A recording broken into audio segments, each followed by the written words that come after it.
You are now listening to theGrio's Black Podcast Network, Black Culture Amplified. What's going on, everybody, and welcome to Dear Culture, the podcast for, by, and about Black culture here at theGrio Black Podcast Network. I'm your host, Panama Jackson, and I'm joined by two very special guests today. They are people who have a podcast. They are people who you know, even if you don't know that you know. If you know, you know. I was going to try to run a bunch of no puns, but I'm going to stop there because I was going to fumble and lose my way somewhere. But if you all will please put your digital hands together for Genevieve Jackson and Deja Riley, the hosts of the Do Everything with Love podcast. How y'all doing? Good. How are you? I am good. How you doing, Deja? I'm doing well. Unfortunately, you hear my dog barking in the background a little bit. That's just an invitation into my personal space, into my home. And he says, what's up too? Listen, for the dogs everywhere, you know, what's up, homie? I'm all for it. Yeah, his name is actually OG, so. Which I learned on your podcast. I learned on your podcast that the dog's name was OG, the story and everything. I was like, okay, listen, which, you know, it's fun. We're going to have I hope this is a fun conversation because we're going to talk about the podcast, talk a little about who you are, because that actually helps inform how I listen to your podcast, which is probably not surprising to you all. I would imagine that many people who check out your pod, which is called Do Everything with Love, which I'm going to tell you more about how that inspired me. Like the title itself, I find to be inspiring. But I'm going to introduce you both. Okay. Without introducing you the way that I'm going to try some introductions. All right. All right. So we're going to start with you, Deja. All right. She's a former professional dancer turned fitness expert, focusing on empowering diverse communities. As you know, I pulled this straight off your website. Empowering diverse communities through functional yet holistic approach. You're a Lululemon Global Ambassador, and the more outgoing member of the podcast duo, based on the episodes that the one that likes to use the word spicy. You're always telling Genevieve that she's spicy. So true. oh, absolutely. Listen, I feel like I can psychoanalyze all this stuff in a very fun way. And I actually have a question for you, Genevieve. Genevieve Jackson, you are is it creative A&R, creative at Cobalt Music? So what is that even? What exactly is that? So I looked it up. And I see y'all have tons of famous clients and such, but what exactly do you do? So I scout talent and, well, actually I scout artists, producers, and writers specifically. Okay. And we're a publishing company, Cobalt Music Publishing. That's the company I work for. So like an A&R, they usually scout out artists only. And we mainly focus on the writing part of it. Okay. So you make sure people get paid and all that other kind of stuff, like give people their royalties. Royalties and just make sure copyrights are in place, everything. Okay. All right. And you are the more, interestingly, quieter, reserved, more chill half of the podcast duo. Pretty much. But you all are both famous. So here in the famously, Genevieve, you are part of the Black Royal Jackson family of Gary, Indiana, right? Yes. The Gary, Indiana Jacksons. And Deja, you are part of the legendary Riley family. So of the Teddy Riley fame and Markel Riley too. We can't forget my uncle. Shout out to my uncle. Is Teddy, Markel, is one of your other uncles or somebody involved? Well, you know, I have a few honorary uncles that aren't actually by blood my uncles. So like if we're extending it beyond just my biological uncle, Markel, we would also say that Damien and Aaron are my uncles and they are part of the group Guy. My uncle Heavy D, who worked very closely with my dad, who through my bloodline I actually am related to. Wow. And yeah, fun fact, he's actually my cousin's uncle. Okay, very black, but I get it. Very Black for sure. It's for the culture. So, but yeah, so I have a ton of extended family through music. And so that's what you might be thinking of in terms of like other uncles that I might have in the music business. But for Riley's specifically, we've got my Uncle Markel and my dad that started the legacy. I think I wanted to make Damian Hall or Riley in that moment. I think that's what I was thinking of. I forgot it's Damon and Aaron Hall.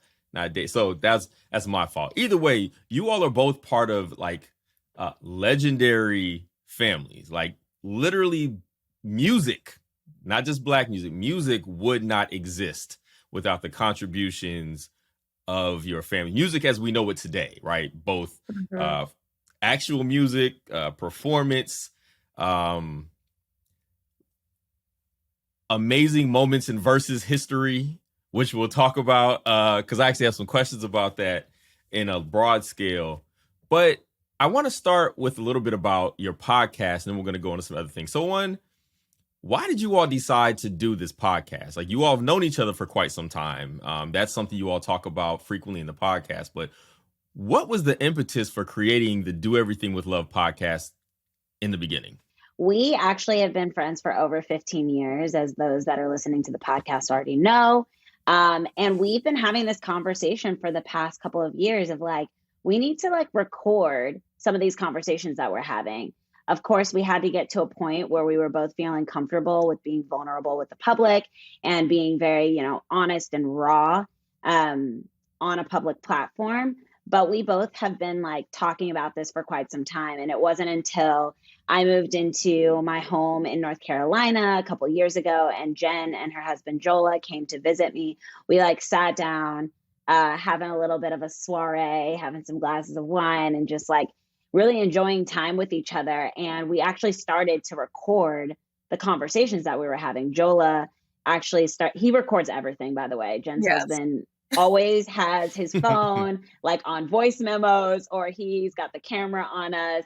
And so he was just naturally recording the conversation. And, as we were reflecting back on that, we noticed there were so many gems that like will make us in deeper connection with our community, might actually create a brand new community for us. And both of us were like, okay, yeah, we got to do this. We got to like start mapping out what this might look like. And then we immediately started reaching out for mentorship. And you were one of the people that we reached out to just to like, find out how to even begin this. So thank you. You are one of the reasons why we are where we are. And, we don't take for granted any of the relationships and the resources that it took for us to get here. Do you find yourself more triggered when you're speaking on things in therapy? I feel like that's my safe space. Yeah. It's very well done. Like, let me say this. Like, I think it's funny how it's funny more for you, Deja, talking about you clearly don't seem to have a problem being vulnerable, right? Like you don't like you put your journey out there, like through social media, but even talking, like you're very, very much like, this is what it is. This is what I've been through. You talk about people you had to cut off. I mean, you don't put nobody's names out there, thankfully. Yeah. But you just like, it is what it is. But Genevieve, it's a little different for you. Like the latest episode that I listened to was Mind Over Matter, which is the latest episode as of this recording that you all released. And it was like a therapy session. I'm listening like, wow, you really do have to like it's a little bit more difficult pulling info out of you. When my uncle passed away, a lot of stuff got mixed up and a lot of political stuff, and no one lives there anymore, unfortunately. It actually makes me really sad because that is my home. I will always see that as my home. But that's where it stems from. And there's a lot that went on during that time that, like, see, that's what I'm saying. Like, I can't really speak on things. But it's also completely understandable. Like, I get it. Like, especially, considering who you all are and where you all come from. Time for a quick break.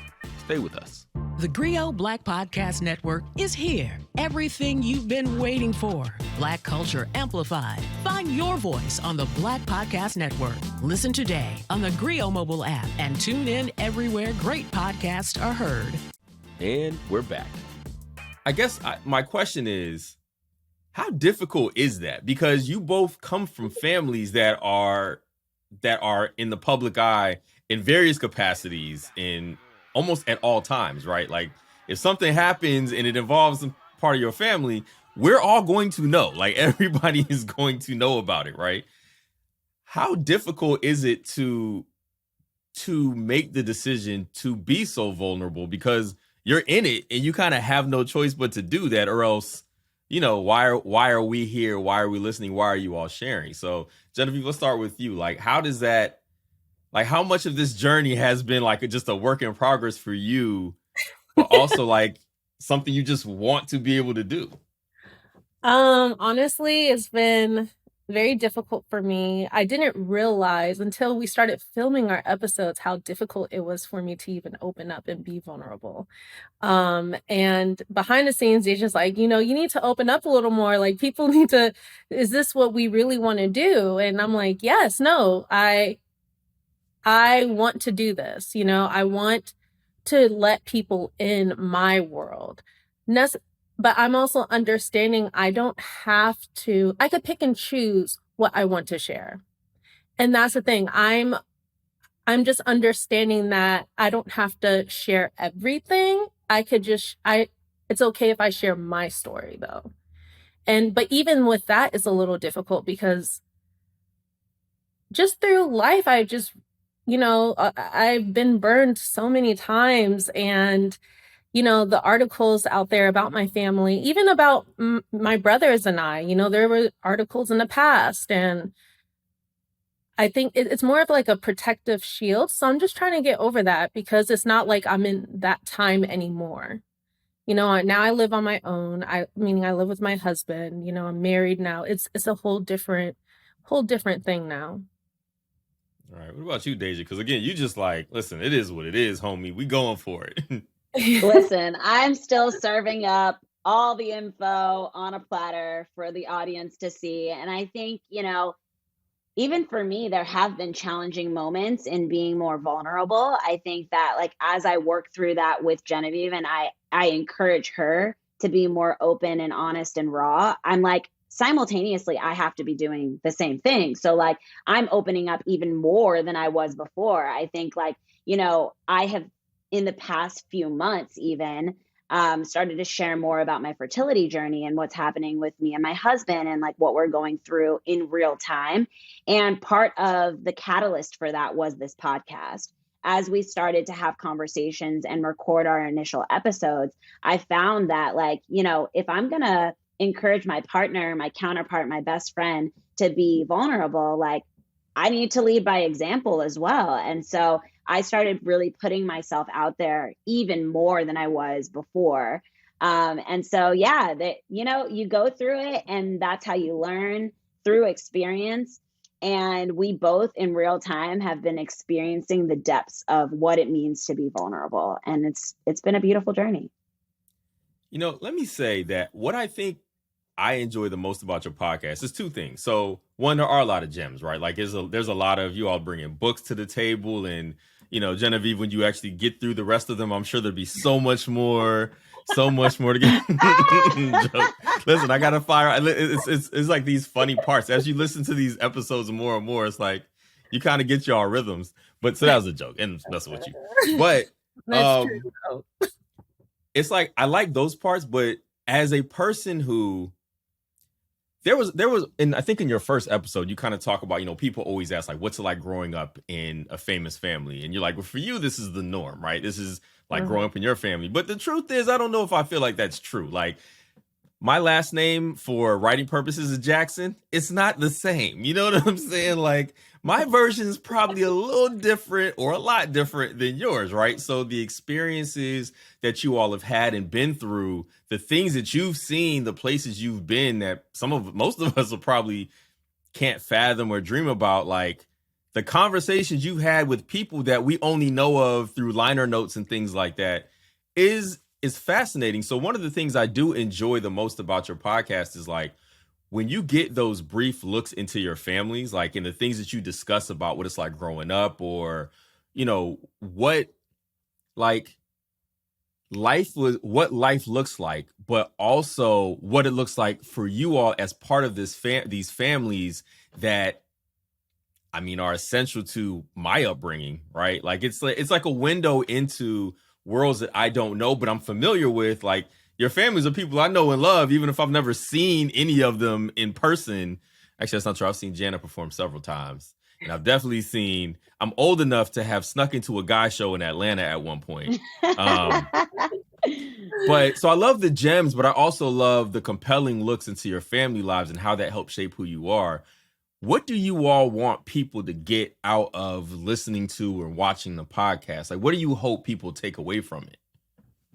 Well, I could speak for myself, and then Deja just chime in whenever. But like for me, more so, I want people to see like we could relate with them. Like yeah, we grew up in these famous families, these legendary families, but we hurt just like them. We feel just like them. We go through emotions just like them. We're human. And I think a lot of people, they look at celebrities and look at people that grow in these families like they're not. And I think that's one of the main things, but also we always felt like our discussions could help someone else.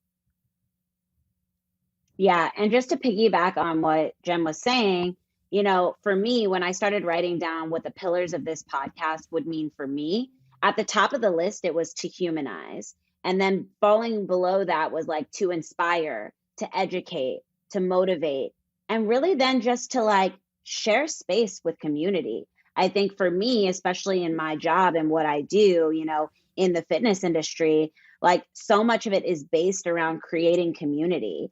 And I think, for us, we have had a little bit of an isolated experience, even being a part of the Black community. And so we wanted to give voices to those that can relate to us in the Black community in a different way. Both of us talk a little bit about being somewhat Valley girls. Now, I am not from the Valley. Jen is actually from the Valley. But one thing that we could relate to or relate on with each other when we first met was that like we both had this like Valley girl sort of accent is what we were told all the time. And so like we spoke the same language, like we were using the same vocabulary and we had like the same tone in our voice or the same inflections in our voice. And like there was like just this click of an understanding as soon as we met each other. And we really were on a mission to be able to share that with other people in hopes that we would find people out there that feel just like us. And we have. I think like it's been beautiful. We're 6 episodes in and, we're still rolling. We just shot another episode yesterday for next week. And, we will continue on this journey as long as, we can. But in the process of it, we've really been able to establish those pillars. And that's something that I'm truly proud of. Yeah, I mean, I think it comes across. I mean, I'll say that as, I don't know that I'm your target demo, but I listen for both because of who you come from, but also when I'm listening, I'm like, yo, I could actually use that in life. Like that's like it's self-help. It's growth. It's all of the kind of stuff that literally everybody can relate to, regardless of who you are. It's just, who's telling you that the things that inform their experiences might look a little different, but there are things informing those experiences just like the rest of us. So I do love that. Look, we're going to take a real quick break here, Dear Culture, and we're going to come back and I have some more questions for Genevieve Jackson and Deja Riley here on Dear Culture. The GRIO Black Podcast Network is here, and it's everything you've been waiting for. News, talk, entertainment, sports, and today's issues, all from the Black perspective. Ready for real talk and Black culture amplified? Be inspired. Listen to new and established voices now on the GRIO Black Podcast Network. Listen today on the GRIO mobile app and tune in everywhere great podcasts are heard. Welcome back to Dear Culture. We are here today with Genevieve Jackson, who is a creative A&R at Cobalt Music and the daughter of Randy Jackson of the Jacksons, right? Of the Jacksons, Michael, Jan and them, LaToya. I could probably name all of them, I think, because that's part of Blackness, knowing everybody who's in the family and the order in which people came in and out of the groups. And Deja Riley, who is the daughter of Teddy Riley, one of the people responsible, partly responsible, as far in my heart, fully responsible for one of the greatest artists of all time, not named Michael, which would be Bobby Brown. Bobby Brown's Don't Be Cruel album, I think, is one of the greatest albums of all time. I will die on that hill until, like, you know how you all like to say you're like a Stan accounts or whatever, or Stan pod, like Bobby Brown Stan pod over here. Like, legitimately, I think Bobby Brown is the greatest. I read his book. So. Oh, wow. Yeah, You're a devoted fan. Yeah, was it good? It really was. It was highly entertaining. And you know what?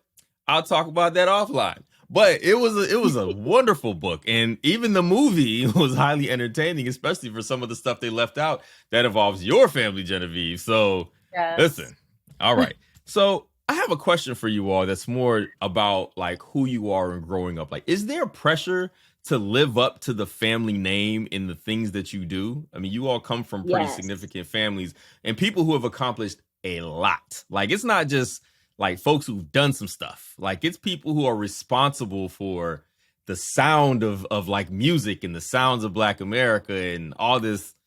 I mean, I'm sorry, the sounds of America, excuse me. Like, Teddy Riley's responsible for New Jack Swing, like literally changed the sound of hip hop and R&B. Like, that is, we're still feeling now. And I mean, I don't even have to say what Michael Nim did. You know what I'm saying? Like, dude, Michael is one name Michael. You know how hard it is to be Michael and everybody knows who you're talking about? Like, so, like, that ain't easy. You know what I'm saying? Like, but you just like, it's Mike, not. All right.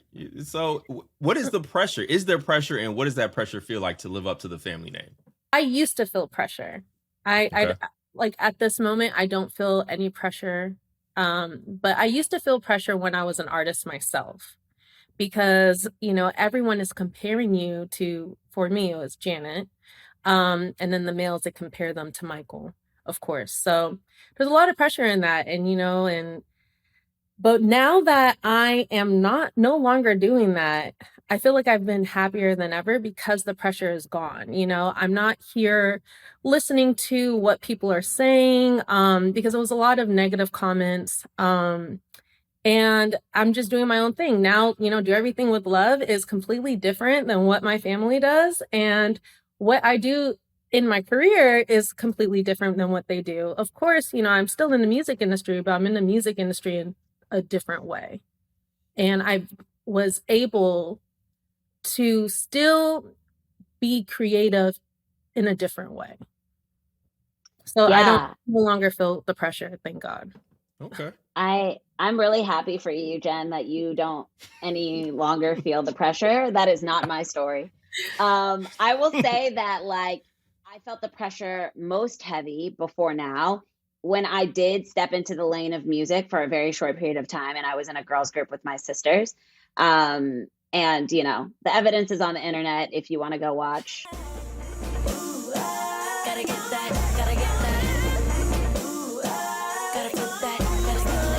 You know, what we did as a group, but that's neither here nor there. We'll leave that in the past. But now stepping into, you know, the lane of a public figure in my own industry, I feel like that TikTok sound, like the pressure is getting worser. Like, it really honestly feels like this sense of heaviness. Jen's laughing because I'm always like throwing in random TikTok sounds and trends, but like, story of my life, being an influencership. But I'm really, really, really grateful that I have an incredible team. I have an amazing PR. Shout out to Mercy, the way that we got connected as well, Panama. But like, I have an amazing team that is looking out for me, building my own legacy and really trying to elevate my name as it is, Deja Riley, and make that, you know, a huge statement in the industry. But I still feel this extreme pressure of carrying a legacy of the Riley name. You know, I kept Riley in my name even after I got married for a specific reason. Like, you know, I'm very proud of my name. I'm really proud of where I come from. But I think what will always hang over my head, and I'm actually, you know, I think there are good parts about this because it does push me to be the best that I possibly can be. But then there's also, like, a bittersweet component where it's like, oh, sometimes that pressure can just be so heavy and so overwhelming. But I think it'll always hang over my head that my dad is like the pioneer of a whole music genre. Like, I think it will always hang over my head that like he had more like success in his early years, his teenage years going into his early 20s than like most people ever experience in a lifetime. I like the way you work it, no diggity. I got to bag it up. He is such an amazing human, such a genius of a person. And I think that in ways that continuously inspires me to keep elevating to just higher heights. And at times it can just feel like the pressure is on. And like, I have so much to prove having this name and carrying this legacy. As a random aside, do you all ever talk about how interconnected you all's families are? Like when y'all just like sitting around, like, I mean, like Teddy Riley did the Dangerous album, right? Like, this is Remember the Time, one of the most ridiculous and greatest music videos of all time, like that spawns all kinds of Twitter, threads and stuff like that. Do y'all ever sit down and just kind of talk about that? Like how important your families are, but the interconnectedness, like, and how that is part of you all's story too? I think we've touched on it in conversation. Like both of us are really surprised that we didn't meet until when we did, like later in life. Like we were like, I was 19 and Jen was 18 when we met. And like, honestly, our families have been connected since we were little girls. So like, it's surprising for us that we hadn't crossed paths and our worlds hadn't collided sooner. Yeah. So is there a hardest part about being a part of a famous family, a famous musical family? And I'm asking this for a couple of specific reasons. So one, listen, we don't have to dig into this stuff, but listen, part of the Jackson family, I imagine as much lauding that happens, there's equal parts criticism and mockery and all this other stuff. And, like part of that is just our fascination with like what constitutes a royal family, so to speak, especially in the Black community. But, it has to be difficult. And like in Deja, I brought up the verses earlier because like I actually wrote an article defending your father because I was like, y'all gonna put some respect on Teddy Riley's name. Because at first verses, it was like they couldn't get the sound together. Like it was like, Babyface is sitting here with a candle and like his little phone just pressing play. And Teddy got a whole setup. Like he just got off tour, just like reset it up in the room and it didn't work. And all of a sudden everybody, that became like the internet meme. Like he's just doing too much, right? Like things spawned off of that. We're very creative people. Like Black people are very creative. But, is it difficult to both, like, is it hard to see that stuff and not like take it personal and just kind of like, I don't know. I don't have a comparison for a person like myself. Like, I just don't. But what is that difficult? Like, what's the hard part of all of that for you all? Well, for me, it is difficult. Like you definitely like, that's why you can't read the comments. I'm sorry. You cannot read the comments. I was raised that way. They're like, why are you reading the comments? You have to have tough skin. And not every member of my family, we call it rhinoceros skin. You have to have thick skin to be part of this family. I'm sure. The way I handle it, you just kind of have to just go with the day like nothing happened. Like it's like, you know what? That's just the news. That's just the way people are, and they're going to say what they want to say. And you just kind of have to go with it. You can't live in what people are saying because, like you said, like people just like they're clever with their words, first of all. Like, yeah, and it could be funny. Like sometimes I'm like, oh, wow, like that's pretty funny. I even laugh at them, but and you just can't take it personal. They don't really know you. They don't know. They don't know anything. They just know what the media is telling them, and a lot of those are made up stories. Yeah. I think for us, like, and Jen knows this about my family. I don't know how many people do know this about, like, my dad is like a super goofball, and like we are a family that just tries to make fun out of like whatever we can and like make it lighthearted and laughter. But like for us, a lot of it is personal. And so before my dad was actually laughing at the memes and like, you know, playing into them, he was honestly like, I think a little bit hurt about them. And like for me, like I took that personal. I don't want to see my dad upset. Like I don't want him to be hurting about it. So before I joined in on the laughter, shout out to Spice Adams, because I think he just really like turned it around for my dad. Because after my dad saw Spice's like memes and videos and stuff, he actually started to laugh about it, and I think like that was like uplifting for him.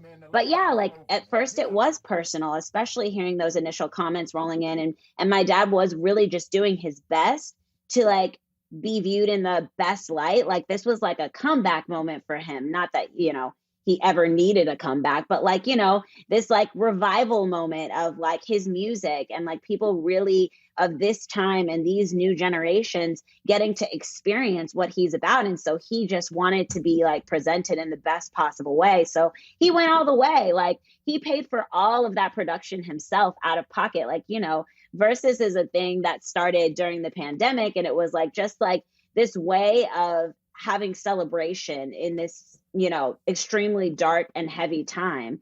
And so for him, he's like, I'm going to give the people a show. Like, I'm going to make them feel something. Right. My dad has always been like that. And I think I get, you know, a lot of my qualities in that way, especially with my work ethic from him. Like when I go in, I go in. I think that's part of the reason why, you know, you said like this podcast is so well done. Genevieve and I come from these families where, you know, presentation is everything. Production is so important. The investment that you make in yourself is like key. And so, you know, along with it being a little bit difficult to hear the comments that people make after you've put in so much hard work, there's also a lot of reward in that. And so like, I think like, yes, it can be difficult. Yes, we do take it personal with my family sometimes, but you know, there's equally as much joy and us making fun of, you know, things that people are saying too. So yeah, it's a little bit of both. Here's a something I had to remember as a content creator, as a writer who's been writing for decades at this point, and who has a lot of people who enjoy what I write, but it would always be the comments that people had something negative to say that I would zero in on. I'm like, why do I care so much about this? It's like 100 comments that are like the greatest. And then one is like, man, you suck. I'm like, moi? Why do I suck? I need you to explain to me why you believe I'm bad at this. And I'm like, why do I care so much? And then I had to realize I don't really care that much. It just knocked me off my square for a second. So I had to get past it. And I imagine in y'all families, y'all have to deal with that way more than anybody else. So trust me, like I said, I don't have any real comparison on this level comparatively compared to what you all have to experience as parts of these families that have been famous for and will be famous forever. So famous for decades and whatever, will be famous forever. So here's a question I have. I'm gonna ask y'all to let me peer behind the curtain. Is there like a famous people, like children of famous folks text thread? Because I'm sure you all are familiar with the whole Nepo baby conversation and controversy that's going on, where everybody's like, oh, the kids of all the famous people getting all the jobs. It's kind of like how we used to say about rappers back in the 90s, like, oh, the rappers taking all the roles from all the black men and all the people now. But this has been a controversy, right? Like it started with articles in the New Yorker and Vulture, and then it kind of turned into this thing where people are feeling the need to defend their craft and the things that they do, like whether they're good or, you know, some people aren't good at everything, but whatever. Like, how do y'all feel about the whole Nepo baby controversy? And is there like a group chat that y'all all have where y'all like going in on people like, you know what? Listen, everybody got to talk me off the ledge. I'm going to put hands on this writer. I'm going to come put hands on this person. But, you know, y'all just kind of keep each other centered. Well, if there is one, Panama, we're not a part of it. Like I have Jen and she has me, but like in terms of like celebrity offspring friends, we don't have a ton of them. Like we know a lot of people in this space, like that are also, you know, celebrity offspring, but like we really have like everyday friends. Like we have friends in all different industries. Both Jen and I like love meeting people that have, you know, like similar experiences to what we have. I would say our closest friend in that is Christina DeBarge. But aside from that, like all of our friends, like do, various things in various industries. And so we're not on that group text, if there is one, or like group thread, wherever it is in the universe. But what I can say is that, with my experience of being on Growing Up Hip Hop and really, getting to meet a lot of the people in those same spaces, like we do have a lot of things in common. And, it has come to a point where sometimes I feel internally like I need to defend my art, but like I'm completely confident in knowing that, like, I know that I've put in the work and the time and the energy and the effort to be great at what I'm great at. And, if people, highlight my weaknesses or whatever the case may be, or have something to say about me, like, really, that's their business, not mine. And so I always think of it as like the people that are trying to pull you down are already beneath you. And like, that's how I think of this whole entire like Nepo space. I'm like, most of these people that are writing wish they knew what the experience was like on the other side. And so like, that's why they have such strong opinions of things to say. And so like, whatever, let them talk. A lot of people don't understand that coming from famous families, it's a blessing and a curse at the same time. And people just think, okay, well, they just get it easy. Well, actually, no, I don't truly believe that. I feel like people are having, they're looking into us even deeper. You know what I mean? Like, cause like I said, they compare and all of that. So It's a blessing and a curse, so we actually have to work harder, I feel, than others. Yes, the name may help, but at the end, it really doesn't. And I think, to add to what Jem was saying is that like oftentimes the common misconception for us is that we have like the foundation already laid for us. Like we've got the finances to support our dreams. We've got, the resources and relationships through our parents. Like for Jen and I can specifically speak for us. That's not true. Like we both, we talk about this sometimes, is that like we feel like we had like a riches to rags back to riches again story, where like we essentially felt like we were like dropped on our tails and forced to figure it out for ourselves. And so like, when people make those assumptions about us, it's really hurtful, but it's part of the reason why we're doing our podcast today, because I don't want anybody else to tell my story. I want to be able to tell it myself. Good job, Deja. Yes. Thanks, girl. I like that.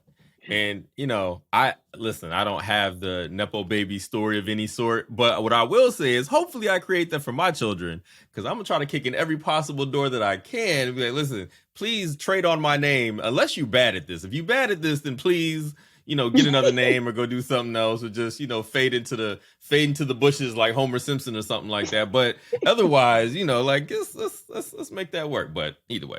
All right, we're going to take a quick break here on Dear Culture. Then we'll be right back with Genevieve Jackson and Deja Riley. The Grio Black Podcast Network is here, and it's everything you've been waiting for. News, talk, entertainment, sports, and today's issues, all from the Black perspective. Ready for real talk and Black culture amplified? Be inspired. Listen to new and established voices now on the Grio Black Podcast Network. Listen today on the Grio mobile app and tune in everywhere great podcasts are heard.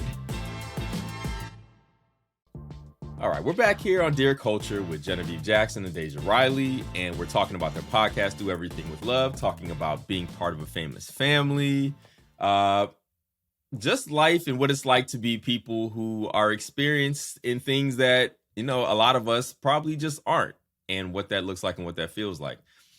With your podcast, let me ask you, what's the reception been like? And by the way, it has to be amazing. So for me, the fact that I'm guessing people in your family are listening to it, like that's probably like a murderer's row of everybody that want to listen to anything I ever did, right? Like, yeah, man, I got all these people checking me out. That'd be amazing. But anyway, what's it like? What's been the reception so far for your podcast, and how have you received the feedback from people? It's honestly been amazing. Everyone. So actually, I was just talking to Deja about this morning. I was like, Someone just commented saying that listening to our podcast, they feel like they're talking to their best friend. And that's exactly the response that we wanted. You know, a lot of people, like even my husband's family, they have came to me saying that they just needed something uplifting to listen to. And so they listen to our podcast every time it comes out. And that's what we want. We want to uplift people. I oftentimes think about the experiences of people that inspire me and people that I look up to. And one of them is Viola Davis. I read her book, Finding Me. Let me just tell you, okay? Get into her. There haven't been any negative comments, actually, probably just once, and it was due to us saying, actually, you said it before, you mentioned it, how we talked about coming from our family. You know, we were asked many questions as a kid. Even asked me, well, how does it feel coming from the Jackson family? I always reverse the question. Like, well, how does it feel coming from the whatever family you're from? Like, you know? It's crazy because when kids used to ask me, have you ever met your uncle? I used to say, have you ever met your uncle? I think what's so odd about that question is like when someone asks you, how does it feel to have a famous dad? You're like, but I've never had any other dad but my own. So I have nothing to compare it to. Right. So we've had many negative comments under that post. But thank God we know how to handle it. And it didn't really affect us. Actually, we laughed about the comments. We laughed later, but like Jen had to tell me, because she knows I'm the more sensitive one. She had to tell me to not look at the comments at first. Yes, so she was like, don't read the comments. And I was like, okay. I'm so tempted, especially like being so involved in social media. So I was like, I really want to see what people are saying. Like, this is the one TikTok that's blowing up on our page. Like, I want to see what people are saying. And Jen was like, don't read it. So I waited a while before I read it, but we laughed about it later. But what actually frustrated me about those comments was they were all our people, you know, commenting negatively. And that really frustrated me. I was like, why does it have to be us? You know, you guys should want to support us. And why don't you really listen to what we're saying? Why don't you watch our podcast so you know everything that we're saying, that you understand what we're talking about. So, but other than that, one post, it's been amazing. And we're so grateful that it's only been good and that people really enjoy it. Yeah. Okay. Well, I enjoy it. And I mentioned, I hadn't brought it up yet, but like even the title, like the more I think about that, just as a do everything with love. So I have 4 kids and I always have to, and kids will drive you crazy. And, you know, sometimes I think, you know what? I do want to lift you up and toss you across this room perhaps, but you know what? I'm not going to do that. I'm going to do everything with love. So I'm going to hug you and ask you, why did you make me step on a Lego for the 50th time? Because it really hurts when I step on a Lego. Joking, by the way, I don't throw my children anywhere. I don't pick them up and try to toss them across the room. These are jokes. It's jokes, people. But I love the title. Like, it just as a credo and as a mantra, as a way of, you know, interacting with people, and especially people that you love and care about. Like, it takes the edge off of anger or the way that you approach some things, right? Because, you know, it's hard. And I've listened to you both talk about like your spouses and how they impact the way that you or changes that you've made as a person, or how you even interact with other people and stuff like that and what they bring. So it's a very fitting title. Like, I really like it as a title, and I like how all of the episodes and the things that you all are talking about really bring that home. Thank you. I do enjoy when you can tell that when it goes from being like, this is a show to, oh, we just homies over here, so we talking back and forth about. I love that stuff, because then it's like, okay, we got real for a second. Here we go. Like apparently your facial expressions, Genevieve, and because this happened on a couple episodes, and Deja she can't let them go. Like, when you do something, she's just like, she got a remark on that stuff. I'm like, oh, there we go. And now we know y'all really know each other. Here we go. Right. It's like only Deja would know my facial expressions, or like just the movement. So, because I'm like, people probably don't really understand, but no, I have an issue with my facial expressions. It's been a thing since I was younger. You know, I say everything with my face. But I Yeah. love that because Deja picks up on it immediately and yeah. she can't not say something. So she has to say something. So it's like y'all fall out of character for a minute. It's like, oh, we're on the show. Let's get back to it. Let's get back to this. I'm just saying I love that. It like the realness and the like down to earth nature of that is probably why somebody would remark, I feel like I'm sitting here listening or talking with my besties because you're talking to real people who happen to, whether they know you or not, but just like, it's just dope. So I like that part. I'm just saying it's well done. I enjoy that. Thank you. Thank you. Time for a quick break. Stay with us. The Grio Black Podcast Network is here. Everything you've been waiting for.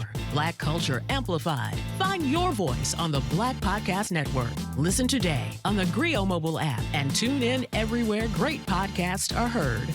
And we're back. We're coming near the conclusion of this podcast, and I have a couple things I like to do with all of the guests before we leave, which is I like to get a black fashion and a black recommendation. A black fashion being something that people would be surprised to find out about you because you're black. And you two being black people and part of black royalty, who knows where this can go? So I am going to ask you both to provide me a black fashion. If you haven't, Deja, let's start with you. What is something people might be surprised to find out about you because you're black? I don't know if people would be surprised about it, but I do not like Kool-Aid. I absolutely, positively do not. You didn't either. Like I absolutely despise Kool-Aid. And did you all grow up in Kool-Aid houses? This is an expose. Whether it was Kool-Aid available growing up in the houses. Maybe not for Jen. She's saying no. I'm saying yes because my grandma, and I'll say half and half. Like if I was with my mom's side of the family, no. But my dad's side of the family, yes. And my dad was raised in St. Nick Projects, like yes. So my grandma, like, and she would take a whole bag of sugar. I watched her do it. And take the whole bag of sugar, just pour it all in to the Kool-Aid. Oh my gosh, just thinking of it, I'm like, just diabetes. I don't let my kids drink Kool-Aid for that reason, honestly, because I don't know how to make it like measuring properly. I just got to pour in my heart. And pouring with your heart is how you get diabetes. So I don't want to introduce that into my family. Yeah. I won't be making Kool-Aid for my kids because I don't like it. I never even asked my husband if he likes it because we've just never been a Kool-Aid household, but like our children won't be having that. So that's my black fashion. Fair enough. Genevieve, do you have one? I don't like fried chicken. I just don't. Like, it's just, I used to grow it eating up, and I used to eat it growing up. I used to grow fried chicken? That is amazing. Now that is a black fashion. Because you might have just exposed some Jackson family secrets here. Like y'all got the key. And it just doesn't really I love like roasted chicken, like baked chicken. Eat healthy is what it sounds like. You're a healthy eater? Okay. Kind of. I just don't like fried chicken. And yeah, so that's my. You're not the only person who I know several people who tell me they don't like fried chicken either. I get it. So, okay. All right. Well, on the flip side of that, to counteract whatever blackness was just dropped down a step, depending on what you said, the Kool-Aid thing, I actually not surprised by either one of those things because the more I do these, the more similar responses I start to get. And I'm starting to see how I think we all think everybody grew up in Kool-Aid house, but it turns out that's not true. We all did, or we did, and we all moved on because we knew better, or we all learned better. Yes, when you know better, you do better. Right. So I also like to ask guests for a black recommendation, which is a recommendation about something by, for, and about blackness that you think people should check out, people should read, should listen to, whatever. So do you both have a black recommendation that you can share? I'll give you what's most present on my mind. Black recommendation, a book by Alex L. If you don't know her, please get into her. She just put out her book, How We Heal, and I'm in the midst of reading it with my baby sister. We have like a little intimate book club with just the two of us, and that is our current book that we're reading. And, so much of my life is revolving around the word healing and the concept of healing. specifically because I'm in the midst of my fertility journey. And so I love that, her book has journal prompts and things like that to kind of guide you through the healing process. And so that is my Black recommendation, reading Alex L's How We Heal. All right. Alex L's the homie. So yeah, I can understand that. She's very popular. That's Yes. very, very popular, especially in that space.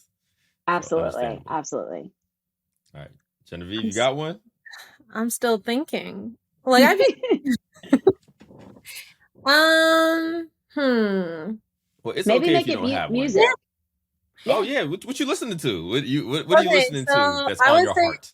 I would say Tank and the Bangas. They're Yes. actually a group from New Orleans, and they have this song called Black Folks that is amazing. And I actually saw them perform it at the Atlanta One Music Fest, and that was so I met them after, and they were saying that was the first time they ever actually performed that song in front of just a crowd of Black people. And the energy was amazing. Like we were feeling it. Like it was awesome. But if you don't know who Tank and the Bangas are, they're awesome. Also, my cousin Austin Brown, he works heavily with them. He's a producer. So you guys definitely have to check them out. All right. Sounds good. So we have our Black recommendations. Before we get out of here, I want to thank you both for joining me here on Dear Culture. Interesting conversation. Love the convo. I love what you guys are doing. And I appreciate you taking a little bit of time. Please tell people where they can find your podcast, anything you have going on individually that you want people to know about that they need to be checking out and paying attention to. Deja, let's start with you. Okay. I'm going to say that you can find all things Do Everything with Love on doeverythingwithlovepod.com. You can click the links to subscribe on Apple, Spotify, and YouTube. And for me, I'm telling people just tune into my journey. I have my website, DejaRiley.com. And then also you can find me on all social media platforms at Deja Riley. I have a specific fitness community, which is my Sweaty Smile Squad. I teach on the Lululemon Studio Mirror. So that's where you can find me in that realm. And yeah, I am looking forward to whatever this next chapter has to hold, but I made no New Year's resolutions or no specific goals for this year because I'm just letting it unfold the way that it's supposed to. So I don't have anything that I'm like, right now I have this coming up. It's like, whatever is going to come up, you're just going to tune in and be along for the journey as it unravels. I like that. All right, Genevieve? I don't have a website or anything like that, but you can find me on social media. My Instagram, my handle is at Genevieve Jackson, GeneviveJaxn. And so anything I do that's related to music and also our podcast, I post on there. And yeah, that's pretty much it. Well, that sounds good. So thank you both for being here. Thank you for sharing your story. Thank you for being open about who you are and the journeys that you've been on. And, I, like other people, will continue to tune in. I enjoy the conversations, and I'm assuming everybody who pays attention does as well. I look forward to more of the slight tips that you all have in the middle of recording that keep me entertained. And, so just thank you for everything that you're doing. Thank you for having us. Yeah. Thank you all for listening to Dear Culture. If you like what you heard, be sure to download theGrio's app to hear more episodes of Dear Culture and more original content from the Grio Black Podcast Network. Please email all questions, suggestions, and compliments to podcast@thegrio.com. Dear Culture is an original production brought to you by the Grio Black Podcast Network. Our show is produced by Sasha Armstrong and Jeffrey Trudeau, and Regina Griffin is our managing editor of podcasts. I'm your host, Panama Jackson. Have a black one. Don't forget, you can listen to the Grio's Writing Black podcast hosted by me, Maisha Kai. This isn't your typical writing podcast. We interview any and everybody that has anything to do with writing, from comics to poets to authors to journalists to politicians and more. Remember, that's Writing Black every Sunday right here on the Grio's Black Podcast Network. Download the Grio's app to listen to Writing Black wherever you are.